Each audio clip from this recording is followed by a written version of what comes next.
nitawapa. Naihondai. Na mkirudi nyuma Tenishuko siadi kwa mwili processing ndawatengenezea njia mwaka.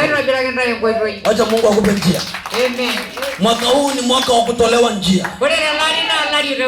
Mwaka wanataka Mungu awatolee njia. Amen. Njia ya kujenga, njia ya kutawala, njia ya kufanya biashara. Nasema pokea hiyo katika jina la Yesu. Mbingu ikakukumbuke. Natamka ya kwamba hautakuwa maskini, utarejeshelewa.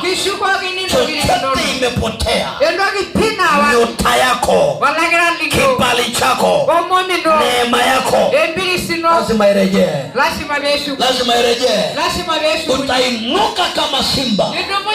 Unaelewa? Nasema utainuka kama simba. Katika jina la Yesu. Utainuka kama simba. Hautafanya mambo kama siku zote.